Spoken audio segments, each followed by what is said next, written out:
Hey everyone, I'm Dr. Jamara Davis Welch, and I'm back to share some more insights from my new book, High Value, The Prayer of a Queen. While I have more lessons to share about Queen Esther, believe me, we're not done with those yet.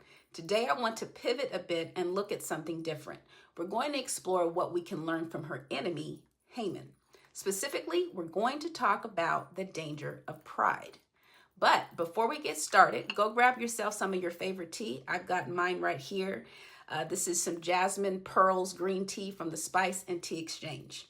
I think this is going to be good for today's discussion. So take a moment, go get yours, and then we'll dive right in. I'll see you shortly.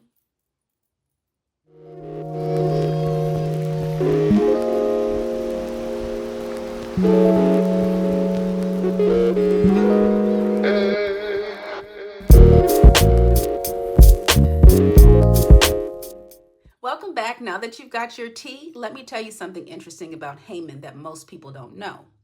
While tradition tells us that he was an Amalekite who were one of the Israelites' ancient enemies, the Septuagint tells us something completely different.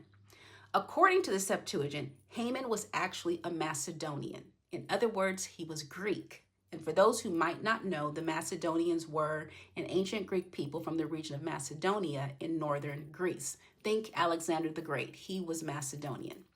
Sidebar, while I mentioned the Amalekites being enemies of the Israelites, the Greeks were no friends either. Just ask anyone familiar with the Maccabean revolt and what the Greeks did to the Israelites. Talk about persecution.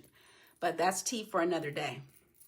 Anyway, concerning Haman's Greek identity, given all the conflicts between the Greeks and Persians during this time period, while tradition says something different, I believe that the Septuagint got it right. This detail matters because it changes our understanding of what was really going on in the Persian court. You see, during this time, the Persian Empire and the Greeks were major rivals. They were locked into what history calls the Greco-Persian Wars, which took place from 492 to 449 BCE. In fact, Artaxerxes' father, Xerxes, if you remember from a few videos ago, the one who had the ocean whipped and branded, well, he had fought some epic battles against the Greeks. Remember the movie 300? That was actually depicting the Battle of Thermopylae, where Xerxes had his massive Persian army going against the Greeks. So imagine this. Here's Haman. He's a Greek who somehow managed to work his way up to the top and being one of the high-ranking officials in the Persian Empire. Now, you might be thinking, how is this possible, Jamara? How could a Greek be a high-ranking official in a Persian court? Well, if you recall, Artaxerxes' kingdom covered 127 provinces extending from India to Ethiopia. So we're talking about an incredibly diverse empire. So having a Greek in a high position, that's not as far-fetched as you might think. And get this, in King Artaxerxes' own words recorded in the Septuagint, he reveals that Haman wasn't just trying to destroy the Jews. His real plan was to, quote, transfer the dominion of the Persians to the Macedonians. This wasn't just about personal hatred for the Jews. This was about a political takeover. And here's something else that most people don't know.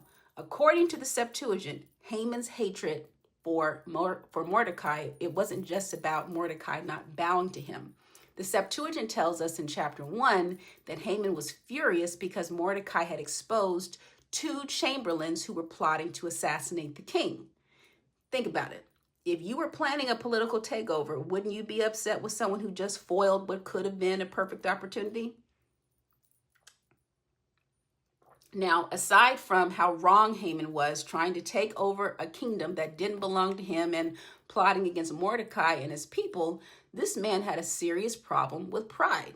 And that's what I really want to talk about today. You see, when we talk about pride, we need to understand something.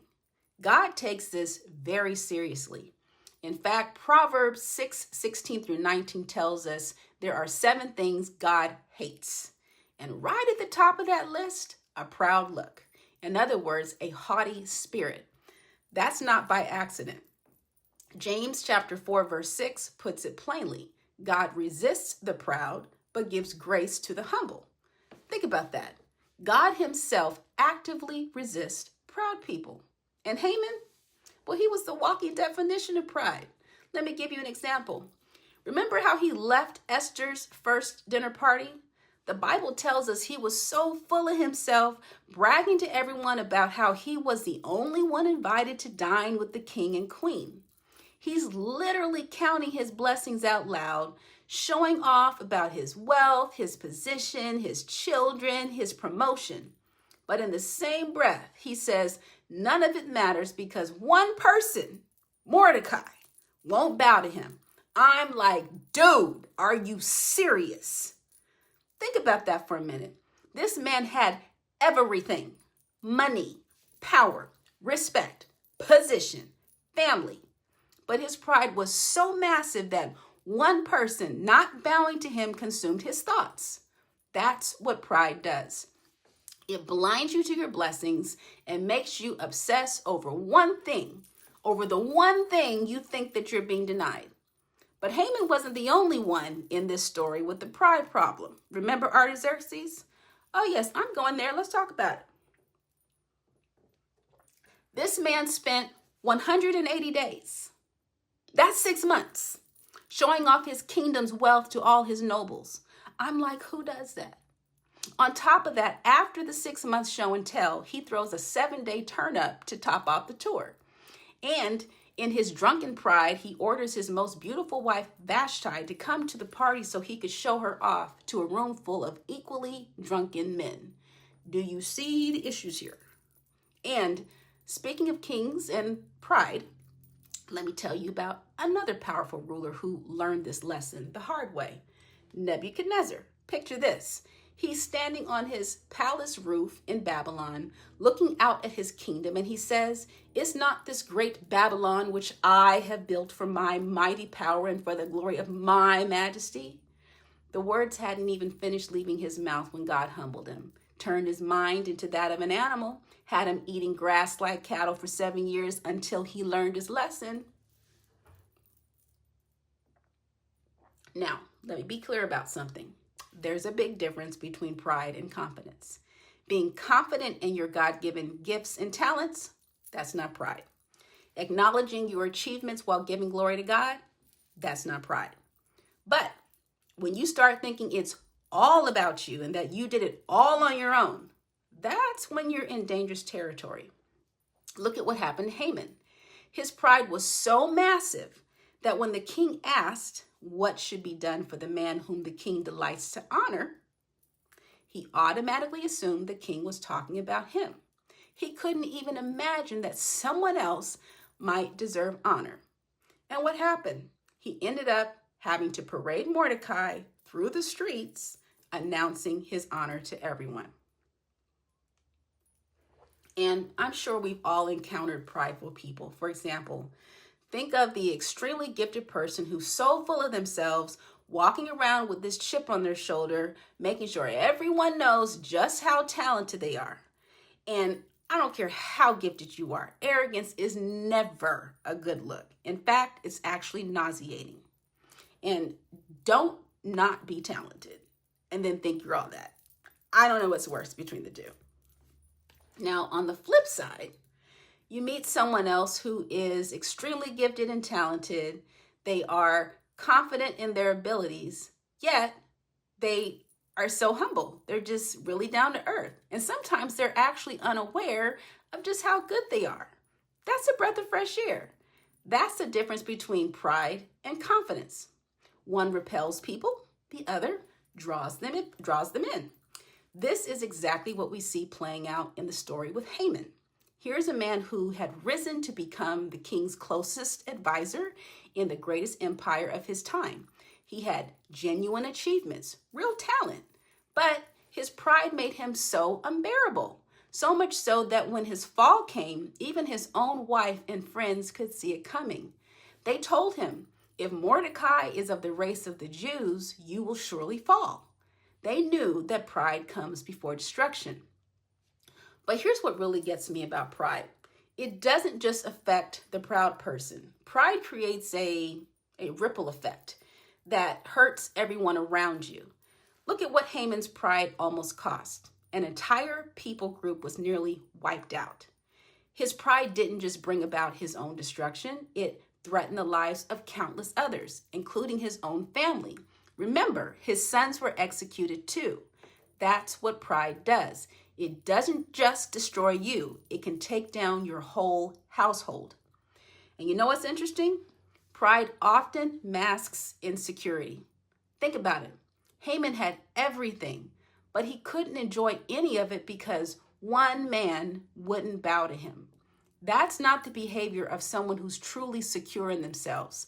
That's someone who needs constant validation, constant acknowledgement of their importance. It's exhausting. This is why scripture tells us in Proverbs 16:18 that pride goes before destruction and a haughty spirit before a fall. When we look through the Bible, this pattern repeats over and over again. We saw it with Nebuchadnezzar in Daniel chapter 4. We see it with King Uzziah, who became so proud of his success that he tried to take on the role of priest and was struck with leprosy. You can find his story in 2 Chronicles 26. We also see it with King Hezekiah, who got so proud that he showed off all his treasures to the Babylonians. And guess what happened later? Those same Babylonians, they came back and they took it all. You can read about that in 2 Kings chapter 20. The lesson here isn't just about avoiding pride. It's also about understanding what true greatness looks like. It's about recognizing that our gifts, our talents, our successes, they're all from God. So he gets all the glory. And when we remember that, it keeps us grounded. It allows us to be confident without being arrogant, successful without being boastful. Looking at Haman's story, we see that pride isn't just a character flaw. It's a dangerous force that can blind us to reality. It can destroy relationships and ultimately lead to our downfall.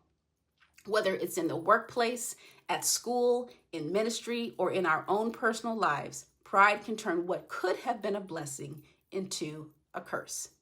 Now, the antidote to pride isn't pretending to be less than we are. False humility is not the answer. It's about having a proper perspective of who we are in relation to God. It's about understanding that we can celebrate our achievements while remembering that our abilities come from above. It's about being able to receive honor without letting it go to our heads. I encourage you to think about this. Where in your life might pride be creeping in? Are there any areas where confidence has started turning into arrogance? Remember, we don't want to be like Haman, so focused on our own importance that we lose sight of what really matters. Go ahead, share in the comments. What's one thing that stood out to you from today's discussion? Also, if you don't mind, please share your favorite tea. I might try it. In closing, depending on your preferred platform, you can find my content on TikTok at SM Society JW, on Instagram at the SM Society, and on YouTube at the Supermodel Society. Also, if you haven't already done so, go get your copy of High Value, The Prayer of a Queen. You can get it on Amazon as well as on Google Play. With that, salama and barakah, in other words, peace and blessings.